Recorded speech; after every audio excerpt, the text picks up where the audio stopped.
Yes, the Maoris. And although many of them are doctors, schoolmasters, outstanding athletes, you may still see some of the village Maoris like this today in their native land of New Zealand. How, you may ask, did they come to be there? And how long have they lived in the lands of New Zealand? To trace their heritage, we must go back into the past. Let us try to live for a time with the Maoris while they tell their history. For instance, this is the canoe dance, showing the tale of their ancestors who, in the middle of the 14th century, set sail from the Polynesian islands across the Pacific Ocean to New Zealand. There had been earlier sailings of the Polynesian people, but this large-scale migration was considered to be the first settling of the Maori. The movements of their dance relived the toils and troubles of those ancient voyagers as they paddled on and on in their long, seaworthy craft, with only the currents to help them and only the stars to guide them across the seas from their legendary home in Hawaii to these lovely shores. And this story is still handed down. Indeed, it forms part of the education of each new Maori generation.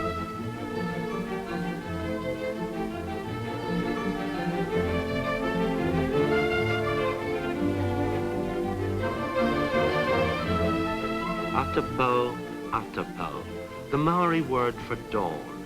It was their custom to welcome each new day with joy as the sun's rays spread out its great blanket of light and warmth over this lovely land of the South Pacific. And in such a climate, the birth of each day is a time of joy. The Maoris found they could make excellent material from flax, which their women harvested with sharp-edged shells like these.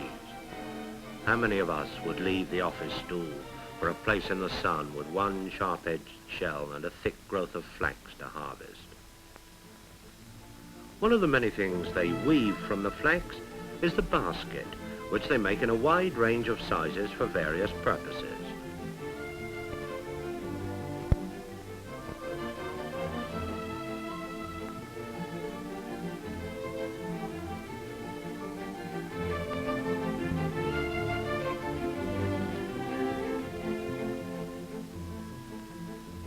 This might be called the attaché case model.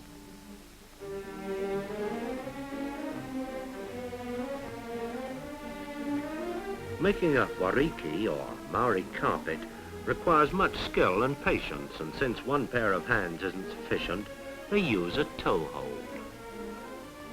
But there's always someone who can lead an idle life watching others work, or the workers wouldn't feel so proud of themselves.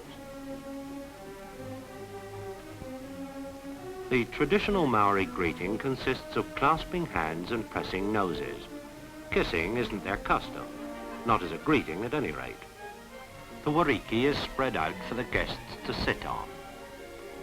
You'll have noticed they don't find graceful bending difficult.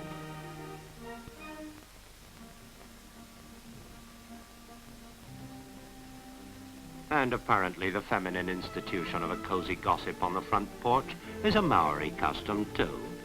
It'd be a strange world where women didn't gossip. When the flax is harvested, it's brought back into the compound.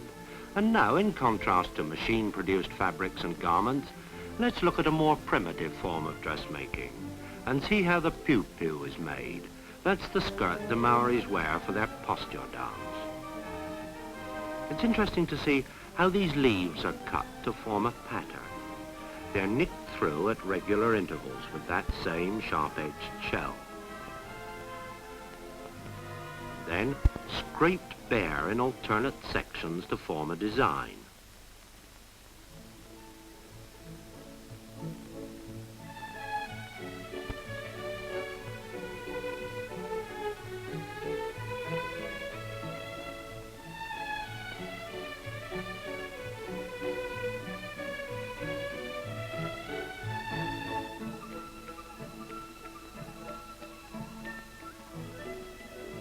To round it off, the fibre is bared at the top end of the strip. This is rolled, and later it'll be plaited into the waistband.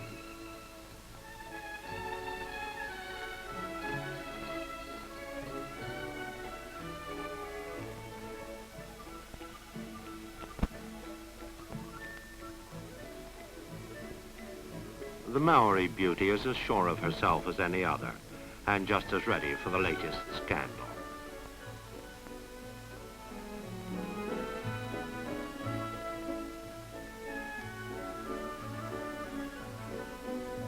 After the cutting operation, the bundles are hung out in the sun to bleach. The pieces of flax leaf curl in the heat rapidly, and when they're thoroughly dry and bleached, they're ready for dyeing. The bark of the hinau or tauai trees and a special kind of black mud from the white pine swamps make up the greater part of the Maori dye. And they have their own music while they work.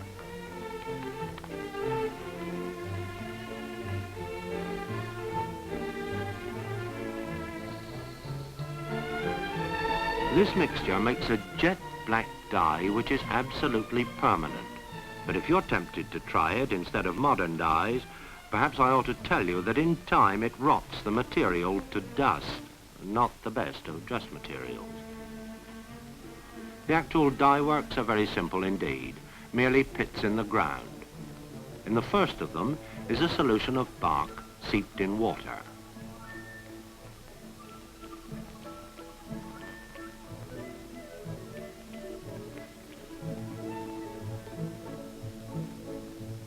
That's not in the latest cut, perhaps, but what a magnificent head of hair.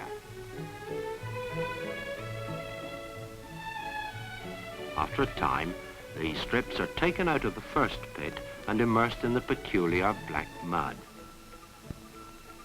Only the parts that have been scraped bare are affected. The other portions retain their natural cream color, so that the strips look like strings of beads. Finally, they're rinsed in clean water and spread out on the ground to dry.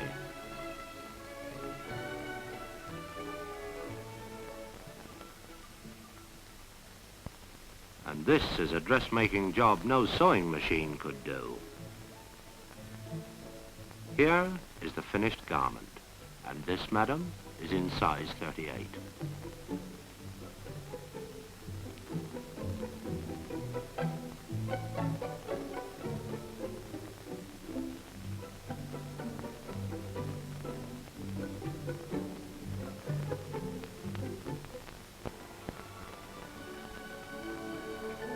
The volcanoes, which are constantly active under the Earth's thin crust, produce many strange phenomena, such as boiling springs and vapor fumes like these, side by side with the blue cold water of the rivers which rush down these narrow winding gorges to the sea.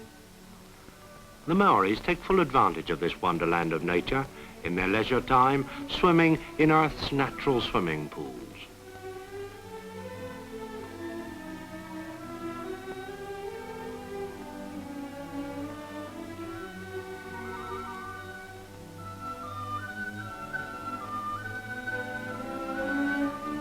Some people can never take the plunge without help.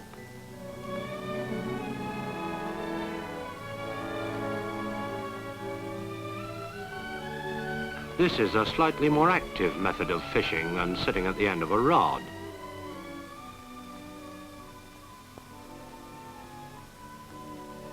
And that's enough to frighten the most stout-hearted fish. Active, did I say? Hectic indeed.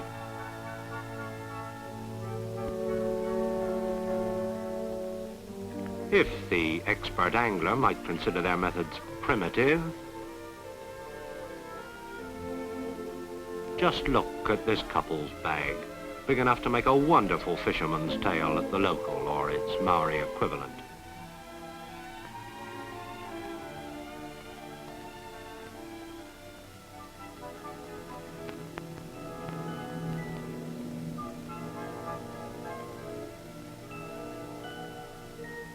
With crystal clear boiling springs at hand, cooking presents no difficulties. Merely lower a basket of food into one of these pools, and after 20 minutes you can take it out done to a turn. Despite the boiling mud and the rather unpleasant fumes of the sulfur, the Maoris were quick to realize just how much a part of their everyday life these natural springs could become.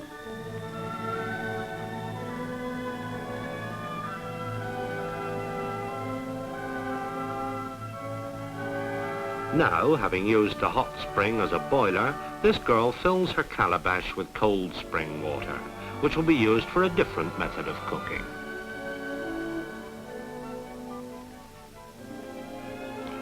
With fresh fish and a full water urn, the feast can be prepared. And there'll be no washing up problem because the Maoris weave baskets to take the place of plates. Their oven is a hole in the ground, partly filled with large stones on which a fire is lit.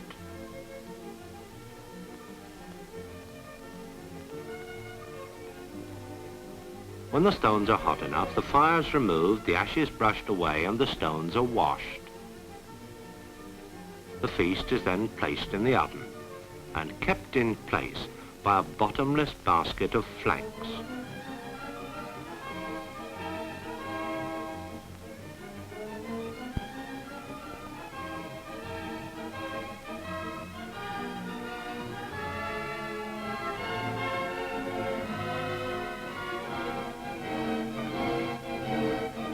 To complete the preparation, more water is sprinkled over to raise plenty of steam, which of course is the real cooking agent. Then they use a covering of earth to keep the steam in, the pioneer of the pressure cooker. While the meal cooks, the children enjoy the traditional Maori games. This is Mali Mali, in which each tries to trick the other by signs and countersigns. And stilt walking was popular with them long before the white man ever came to New Zealand.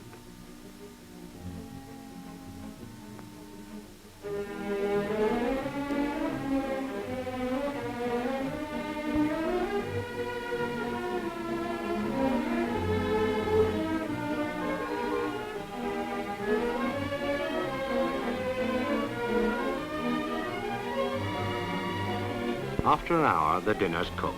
No question of too many cooks in this case.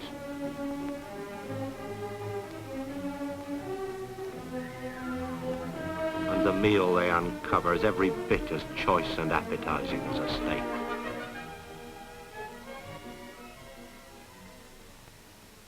When the Maori first settled in New Zealand, they were a warrior people. And when they'd fought and overrun the early settlers, they waged tribal wars among themselves. But like most fighting races, they turned as conquerors to art. And theirs is a superb sense of rhythm that you see in their dancing. In fact, they're considered to be the most cultured primitive people in the world. It's difficult to visualize wars being fought over this picturesque and peaceful countryside with its lovely rivers. And as the earth travels round the sun, so each season displays its own particular form of beauty. The flowers open up their petals, and the Maoris reflect the cycle in their traditional dances.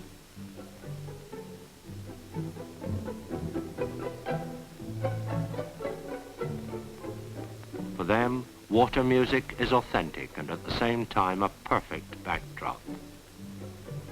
This dance recalls their Polynesian origins.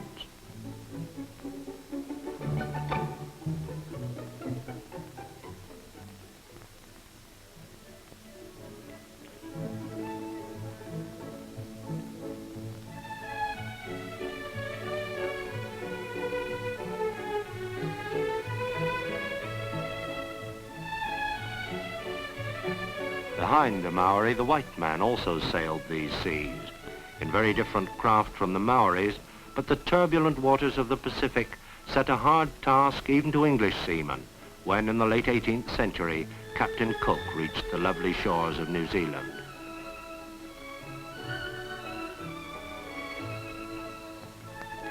At first, the Maori were hostile to these newcomers. But in 1840, the warriors accepted the sovereignty of Queen Victoria by signing the treaty at Waitangi. They were guaranteed full protection of their lands and property, and they received the rights and privileges of British subjects.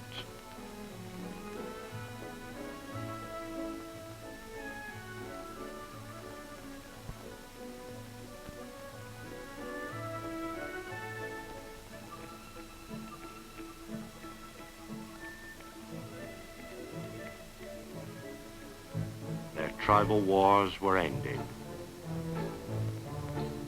And with no worry for their warrior menfolk, the women can dance now with single minds.